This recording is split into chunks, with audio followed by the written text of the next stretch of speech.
And I think we can open the floor धन्यवाद for sir. question and answers. अभी हम अपना question and answer session शुरू करेंगे। एक आपसे रिक्वेस्ट ये है कि आज के क्वेश्चंस आप केवल बिहार असेंबली इलेक्शंस तक ही सीमित रखिएगा, ताकि जो जानकारी आपको चाहिए वो उसका समय रहे साहब के पास उस की जानकारी देने के लिए। आप kindly raise your hands, madam आएंगी आपके साथ माइक पे, आपका क्वेश्चन लेंगी। हम पहले 5 क्वेश्चन लेंगे, फिर उसके बाद फिर 5 क्वेश्चन, इस तरह चलेंगे। मैडम दीजिए इधर।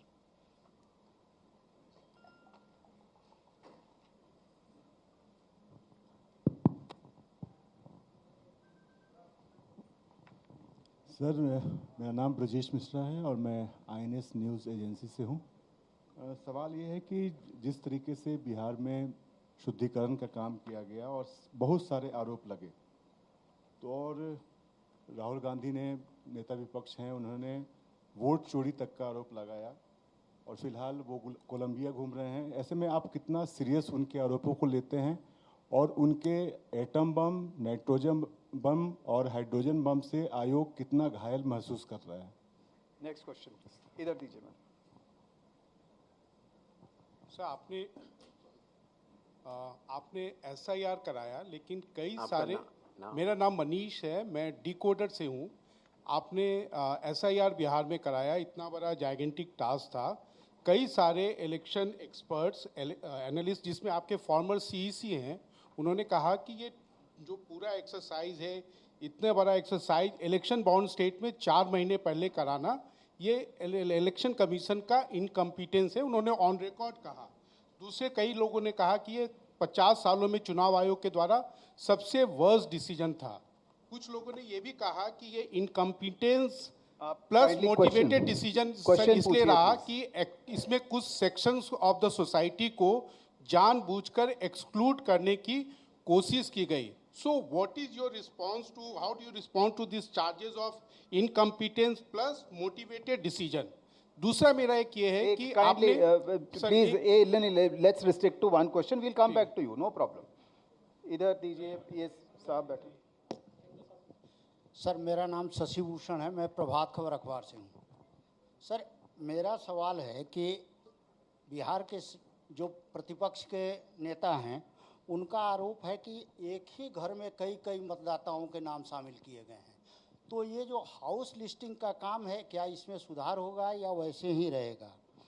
दूसरा सर ये है कि फॉर्म 70C, इसको लेकर क्या है कि क्या जो पहले वोटर एजेंट जो पॉलिटिकल पार्टी के चले जाते हैं, तो उनकी क्या बाध्यता रहेगी कि वो लेकर और हस्ताक्षर करके ही वहाँ से जाए? Next question. और इसी से एक जुड़ा हुआ है सर, एक और जुड़ा हुआ है। जी, आप काइंडली ऐसे सर, मॉक पोल को लेके क्या जितने पॉलिटिकल पार्टी भाग लिए हैं और जो नहीं लिए हैं, क्या उनका ब्यौरा आप जारी करेंगे? Sir, good morning, Kaushlendra Mishra from Hindustan newspaper. Sir, मेरा सवाल एक है कि बिहार चुनाव हो या देश के कहीं भी चुनाव होते हैं, एक पैरामीटर फिक्स है कि प्रत्येक उम्मीदवार सर्टेन अमाउंट ही खर्च कर पाएगा, लेकिन हकीकत में वैसा होता नहीं है। तो इसको मॉनिटर करने के लिए कोई सख्त कदम CEC उठाएंगे? और दूसरा सर, एक सवाल है। You will have to repeat the question.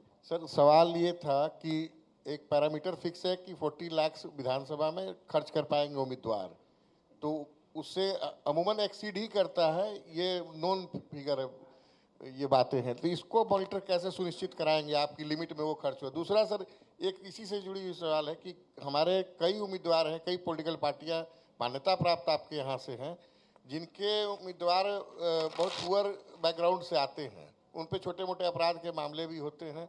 तो क्या वैसे उम्मीदवारों के लिए जो 3 अखबारों में या ये पब्लिश करने की बाध्यता है, उसमें भी कोई आप रिलैक्सेशन देने जा रहे हैं? Thank you. हाँ जी, बताइए। सर मैं रजनीश जी, बिहार झारखंड से।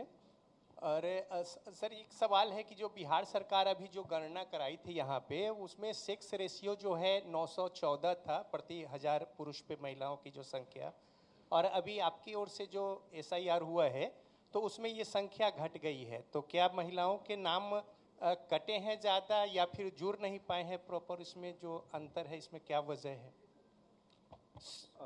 Sir, Brajkishore Dubey. Sir Brajkishore Dubey. Please please अभी आंसर लीजिए, फिर नेक्स्ट राउंड में सर एक सवाल ले लिया जाए। आते हैं हम, नेक्स्ट राउंड में आते हैं आपके पास, नो प्रॉब्लम। सबसे पहले 17C के बारे में बतलाना चाहूंगा, मॉक पोल और 17C। हर मतदान केंद्र पर मतदाताओं द्वारा मतदान होने से पहले एक मॉक पोल होता है, और मॉक पोल में प्रत्याशियों द्वारा नामित पोलिंग एजेंट्स के समक्ष ईवीएम और वीवीपैट, ईवीएम में पोलिंग की जाती है और वीवीपैट से उसका मिलान किया जाता है। मॉक पोल करना आवश्यक होता है जिससे कि पारदर्शिता का अनुभव हमारे प्रत्याशियों के पोलिंग एजेंट्स भी कर सकें।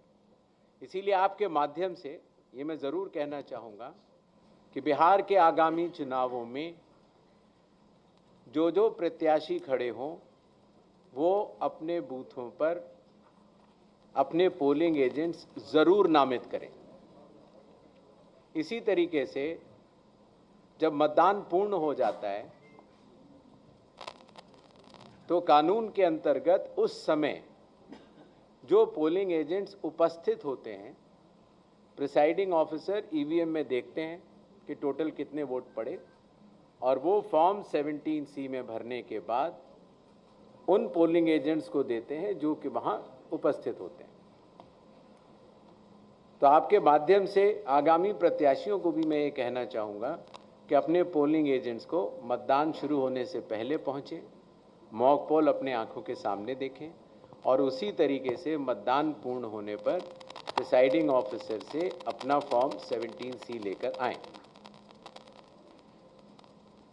इस बात का जवाब मैं पहले दे चुका हूं कि जिन लोगों के पास अपने घर नहीं होते या जिन लोगों को पंचायत या म्यूनिसिपैलिटीज़ ने कोई घर का नंबर नहीं दिया होता है, तो या तो आसपास के घर का नंबर देते हैं और या कई बार शून्य लिख देते हैं।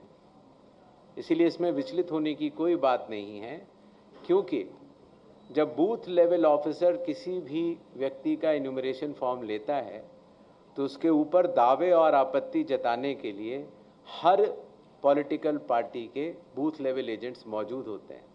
और मुझे आपको बताते हुए बड़ी खुशी हो रही है कि बिहार एक ऐसा राज्य है जहां पर 1,60,000 से भी ज़्यादा बूथ लेवल एजेंट्स राजनीतिक दलों ने नामित किए। जहां तक स्पेशल इंटेंसिव रिवीजन चुनाव के पहले कराए जाने के निर्णय की बात है, तो अगर आप लोक प्रतिनिधित्व कानून के हिसाब से अगर चलेंगे तो रिवीजन हर चुनाव के पहले चुनाव आयोग को कराना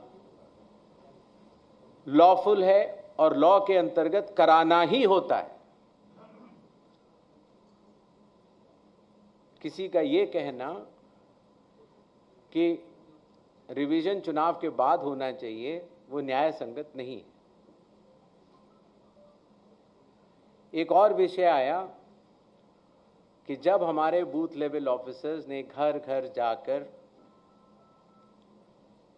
मतगणना के फॉर्म्स की भरवाई की और ड्राफ्ट सूची में जिन लोगों का नाम आया 1 अगस्त 2025 को,